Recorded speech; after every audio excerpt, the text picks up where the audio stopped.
Just to start off, I'm going to say I was appointed as artist in residence at the Garden Museum, which is part of Lambeth Palace, a year or so ago. And in fact, because the museum is undergoing major renovation during the whole period, I'm definitely artist not in residence. And my plan, what I decided to do was invite a number of people, it turned out to be 90 people, to each select a garden or a green space in London that mattered to them. And it could be a garden, it could be the view from the top of the bus, it could be a public park, it could be anything really. And I turned out getting 90 suggestions. But at the beginning, I had a deadline of March, I think, last year, and I wanted to get going very early on. So I rather went with the early suggestions. What seems to matter to people is often regularity, how often they see a garden, and the dynamics of gardens, really. That's what I started to think about. But anyway, chronologically, I started visiting some of the early selections. This was one that was a hidden Jewish cemetery in Old Church Street in Fulham Road, which is near the Chelsea Arts Club, which I've been to many times, but had never noticed the cemetery. It's behind very, very high walls, and it's completely neglected. There's only access to it seems to be through the back window of one of the antique shops, and I ended up actually drawing that from the top of a ladder. Chelsea Physic Garden was another early one, which is quite a difficult place in terms of painting, I think, actually. But going there in the winter when it was very much a working garden and rather bad weather made all the difference, really. In the summer it's full of noise and voices. This is the snowdrop season, where people go mad for... Actually, people weren't going so much mad for the snowdrops, they were going mad in the cafe for food. And then Chiswick House, which I used to go to very early in the morning in order to capture the frost, made me think about how I was going to choose what I was actually going to paint. And I began to think about the control and lack of control in garden spaces. This is neoclassical, William Kent, and it's very much to do with the picturesque, the controlled view and the vista. In contrast to the Chelsea Physic Garden, which is very much a working garden, and in contrast to Victoria Park, or Dalston Eastern Curve Garden, which was a community garden.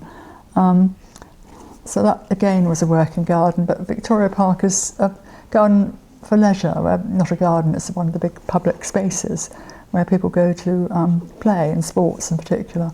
And the football pitches were very much the focus of my painting.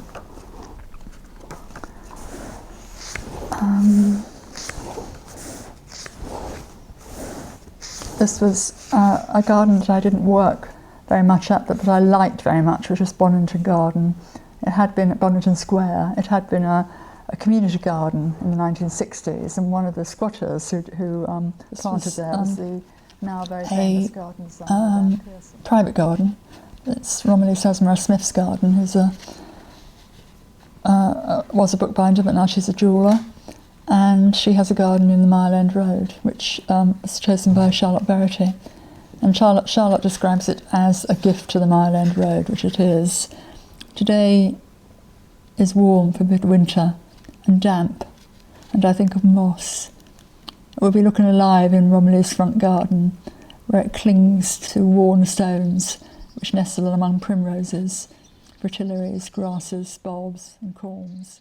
This is, I haven't chosen the garden actually, but I thought I was going to choose the garden outside my studio because it's very much an in-between space, in between the world and my studio. It's not really a garden, it's not countryside. But I see it, the ritual of walking through the gate where there's a lovely catch, because there were purpose-built studios. You can catch the gate back, so you can bring in large canvases. And that's beautifully made. They were built in, 1830s or something. And I look across to the left to the line of trees, and I always look in the same place, and then you put the key in the door and you look down. I look down at the trees, glance to my left, and there's something about that I think really matters to me.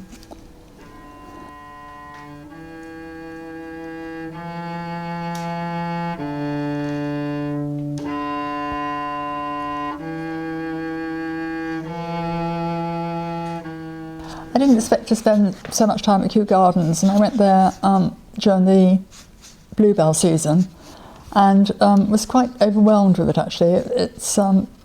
The poet Gerard Manley Hopkins describes bluebells as a shower of colour and a haze that rises up, and that's absolutely what it was for me. Blueness, complete blueness.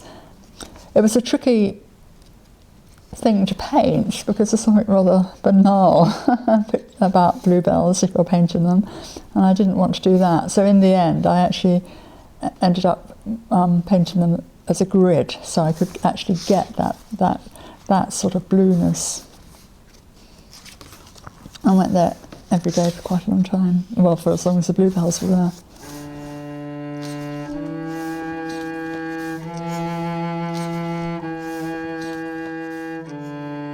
Various versions. These were painted on the spot. So the next stage after the sketchbook is small works, where I work out the colour and composition. And so by the time I've got to the larger paintings, I know exactly what the composition is going to be, and I've sort of tried it all out. So it's much more, the experimentation is much more in the smaller paintings.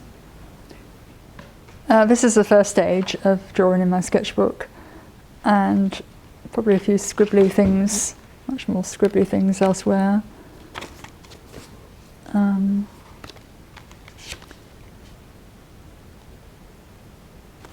then this is really the second stage actually.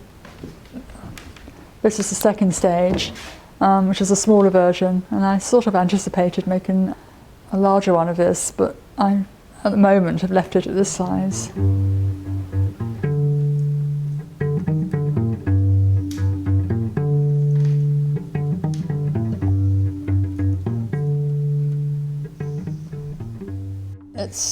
It doesn't all happen in one visit, but from several visits I always start with walking around and drawing as I walk. I'm interested in the relationship between walking and drawing, and also writing and notes. I see very little difference in the line that writes and the line that draws, and so this would be walking around and just drawing, and then I would find somewhere that I would want to work, and I then always go back to that spot, wherever it might happen to be, and that spot becomes very important to me, and so then I'll start using colour. I always draw really to find out what I think about. I quite often work from memory, which helps me to find out what matters to me, and then I take photographs, but I don't try not to use the photographs till a much later stage as an aid memoir, because I find photographs can have too much influence, and so I feel I need to know what I want to do and what I'm thinking about and what matters, and then the photographs can become very useful. Back to the Chelsea Physic Garden. Once I've started working in a place, if it was something I was going to paint, then I visited it a lot. So there were two definite stages to the project. There was just drawing in as many gardens as I possibly could, and then deciding which ones I was going to paint, and then revisiting those over and over again.